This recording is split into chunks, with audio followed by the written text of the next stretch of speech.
এখনই পরিকল্পনা শুরুর তাগিদ জাতীয় দলের সাবেক অধিনায়কের। ক্রিকেটারদেরও বললেন দায়িত্ব নিতে।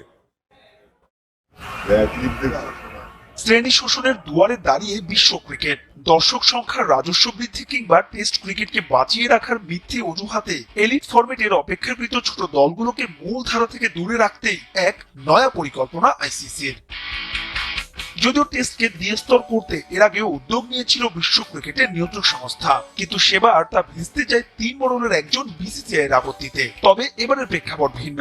জানা গেছে এতে নাকি বেশ আগ্রহী খোদ আইসিসি চেয়ারম্যান জয় শাহ। তবে শুরুর আগে প্রবল বাধার মুখে পড়তে যাচ্ছে এই নীতি, যার সমালোচনায় মুখর ক্লাইভ লয়েড, গ্রায়াম স্মিথ, অর্জুনা রানাতুঙ্গার মতন কিংবদন্তিরা।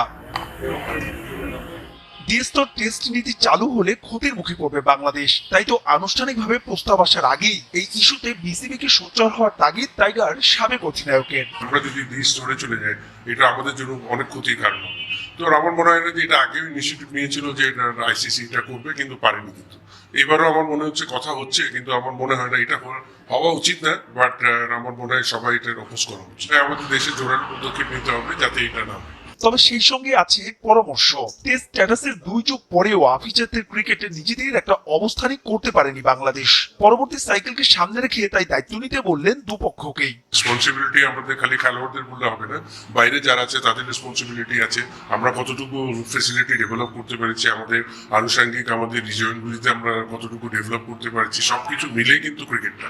তো সেই হিসাবে কিন্তু রেসপন্সিবিলিটির কথা যখন বলতে, দায়িত্বটা সবার সেভাবেই চিন্তা করতে হবে। আমাদের দিক থেকে আমাদের স্ট্রং থাকা উচিত এবং আমাদের খেলোয়াড়দেরও দায়িত্ব নিয়ে ভালো ক্রিকেটটা খেলা উচিত এবং সবার সার্বিক সম্মিলিতভাবে ক্রিকেটটাকে স্ট্রং ভাবে দাঁড়া করতে হবে। পরবর্তী টেস্ট চক্রে অস্ট্রেলিয়া, ইংল্যান্ডের বিপক্ষে সিরিজ আছে বাংলাদেশের, আছে Pakistan, South Africa, West Indies আর শ্রীলঙ্কার বিপক্ষে সিরিজও। তাই তো শুধু বিসিবি নয়, দায়িত্ব নিতে হবে ক্রিকেটারদেরও।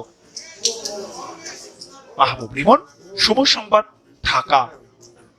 বিপিএল প্রসঙ্গ। বিপিএল এ আজ কোনো ম্যাচ না থাকলেও সকালে অনুশীলন করেছে রংপুর রাইডার্স। এদিকে দুপুর থেকে সিলেটে শুরু হবে বিপিএল ট্রফি এবং মাস্কাট ট্যুর। এই মুহূর্তে সেখানে আছেন রিপোর্টার তারেক হাসান শিমুল। সরাসরি যাচ্ছি তার কাছে। বিপিএল এর সিলেট পর্বে আজকে বিরতি, কোনো ম্যাচ নেই, তবে বেশ কয়েকটি দল কিন্তু অনুশীলন করতে এসেছে। এখন কিন্তু ঢাকা ক্যাপিটালস এবং কি সিলেট স্ট্রাইকার্স গতকালই রাতে 2 দল ম্যাচ খেলেছে, তারা অনুশীলন করছে। তার আগে খুলনা টাইগার্স এবং কি রংপুর রাইডার্স অনুশীলন করে গেছে। খুলনার হয়ে ইমরুল কায়েস, যিনি অভিজ্ঞ ক্রিকেটার, তিনি কথা বলেছেন। রংপুর রাইডার্স এর যদি বলি মিকি আর্থার এবং কি মোহাম্মদ আশরাফুল কথা বলছেন। দুই দলের পক্ষ থেকে কথা বললেও আসলে মূলত আলোচনায় কিন্তু আজকে তামিম ইকবাল, কারণ তামিম ইকবাল একেবারে জানিয়ে দিয়েছেন তিনি আর আন্তর্জাতিক ক্রিকেটে ফিরছেন না। ইমরুল কায়েস এবং কি আশরাফুল দুজনে আসলে মিশ্র প্রতিক্রিয়া দিয়েছেন।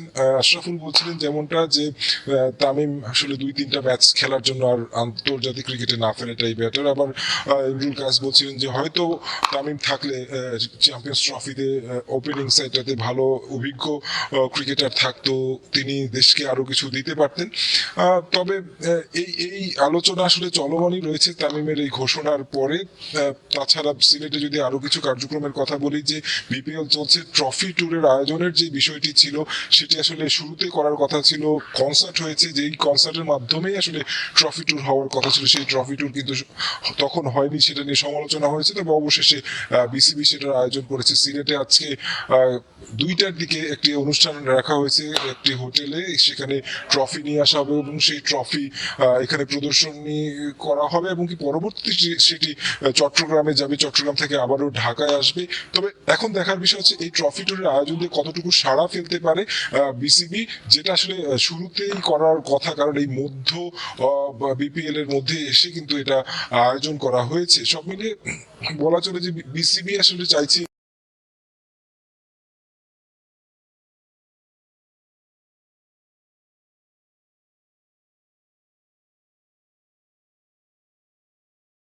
মাঠের লড়াইটা আসলে সবচেয়ে বেশি উপভোগ্য হচ্ছে এবার, সবাই দর্শকরাও সেটাই বলছেন। তো সিলেট থেকে আমার কাছে এই ছিল সবশেষ খবর। আমাদের সঙ্গে সিলেট থেকে যুক্ত হয়েছিল রিপোর্টার তারেক হাসান শিমুল। এবার ফুটবল প্রসঙ্গ। বাংলাদেশ জাতীয় ফুটবল দলে হামজা চৌধুরীর অন্তর্ভুক্তি খেলোয়াড়দের আত্মবিশ্বাস বাড়াবে বলে মনে করেন তপু বর্মন। লেস্টার সিটির এই ফুটবলারকে দলে পাওয়ায় এশিয়ান কাপ বাছাই ও সাফে ভালো করার সুযোগ দেখছেন তিনি।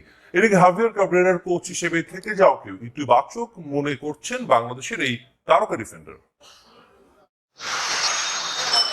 দেশের ফুটবলকে নতুনভাবে সাজানোর উদ্যোগ নিয়েছে বাংলাদেশ ফুটবল ফেডারেশন। এতে বাংলাদেশি বংশোদ্ভূত বেশ কিছু ফুটবলারকে নিয়ে আগ্রহ দেখাচ্ছে বাফুফে, যার মধ্যে সবচেয়ে বড় নাম হামজা দেওয়ান চৌধুরী। খুব শীঘ্রই লাল সবুজ জার্সি গায়ে চাপাতে যাচ্ছেন লেস্টার সিটির এই ফুটবলার, যা হবে বাংলাদেশ ফুটবলের নতুন এক মাইল ফলক। এতে বাংলাদেশ ফুটবল আরো এগিয়ে যাবে বলে মনে করেন জাতীয় দলের ফুটবলার তপু বর্মন। পর্যাপ্ত সময় দিয়ে হামজাকে দলের সঙ্গে মানিয়ে নিতে সাহায্য করতে চান তিনি।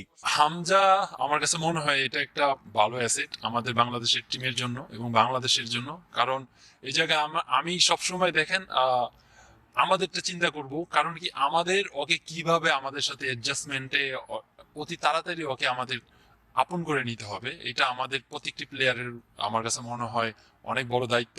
ওর যেই স্ট্রাকচার এবং ক্যাপাবিলিটি, এটা আমাদের টিমের জন্য অনেক পজিটিভ একটা সাইড। 2024 সালটা ভালো যায়নি বাংলাদেশ পুরুষ ফুটবলে, তবে এবছর নতুন করে চ্যালেঞ্জ নিতে চান ফুটবলাররা। এশিয়ান কাপ বাছাই ও সাফ থেকেই সেই আক্ষেপ ঘুচাতে চান লাল সবুজ বাহিনীরা। ক্যাবরেরাকে রেখে দেওয়াটাকেও দেখছেন ইতিবাচক দৃষ্টিতেই। সে অলরেডি কন্ট্রাক্ট করে ফেলেছে ন্যাশনাল টিমের সাথে, তো ডেফিনেটলি অ্যাজ এ প্লেয়ার হিসেবে, কারণ সে অলরেডি 3 বছর ধরে কাজ করে, আমার কাছে মনে হয় যে সে যদি আমাদের টিমে থাকে তাহলে দেখেন আপনার সহজ হবে আমাদের জন্য তাকে বোঝা, এবং সে আমাদেরকে ভালোভাবে বুঝতে পারবে। এদিকে নতুন বছর নতুন পৃষ্ঠপোষক ও কিট পার্টনার পেতে যাচ্ছে জাতীয় ফুটবল দল। দ্রুত আনুষ্ঠানিক ঘোষণা আসতে পারে বাফুফে থেকে। এতে ফুটবলারদের ভালো করার রাত 10:30 নাগাদ ফেসবুক স্ট্যাটাসে তামিম ইকবাল খান জানিয়ে দিয়েছেন আন্তর্জাতিক ক্রিকেটে আর তিনি ফিরছেন না। আন্তর্জাতিক ক্রিকেটে শেষ ম্যাচটা ওই সেপ্টেম্বরে 2023 খেলে ফেলেছিলেন। যে ম্যাচটা খেলার পর সবাই আশায় বুক বেঁধেছিল 2023-এর সেই বিশ্বকাপে, ভারত বিশ্বকাপে আমাদের প্রজন্মের বাংলাদেশের ক্রিকেট ইতিহাসে সেরা ওপেনার মাঠ মাতাবেন। শেষ পর্যন্ত সেই তামিম ইকবাল খান বিশ্বকাপে যাননি। শেষ পর্যন্ত সেই ম্যাচটাই, নিউজিল্যান্ডের বিপক্ষে সেই ম্যাচটাই হয়ে রইল তামিম ইকবাল খানের শেষ আন্তর্জাতিক অ্যাপিয়ারেন্স। অনেক আলোচনা হয়েছে, অনেক জল ঘোলা হয়েছে। শেষ পর্যন্ত ক্যাপ্টেন নাজমুল হোসেন শান্তর আপ্রাণ চেষ্টা, সিলেকশন প্যানেলের 3 সদস্য তামিম ইকবাল খানের সাথে দফায় দফায় বৈঠক করেছেন। 48 আওয়ার্সের একটা সময় চেয়েছিলেন, কিন্তু তামিম ইকবাল খান তার সেই পূর্বের সিদ্ধান্তেই অটল থাকলেন। একজন ক্রিকেটারকে এই গত 1.5 বছরে কতভাবে আমরা ছোট করেছি, কতভাবে ট্রোল করেছি, কতভাবে বাংলাদেশের জার্সি গায়ে বাংলাদেশের সেরা অধিনায়কদের একজন, ওয়ানডেতে যিনি, তাকে আসলে তার সেই সম্মানটা দিতে আমরা ব্যর্থ হয়েছি। খেয়াল করে দেখেন যে ঠিক একদিন আগে, 30 ঘন্টা আগের একটা ইনসিডেন্ট নিয়ে অ্যালেক্স হেলসের সাথে তামিম ইকবালের যে ঘটনাটা ঘটেছিল, এরপর তিনি আমার কাছে ইন্টারভিউ দিয়ে সেই ব্যাপারটা ক্লিয়ার করেন যে আসলে কি হয়েছিল।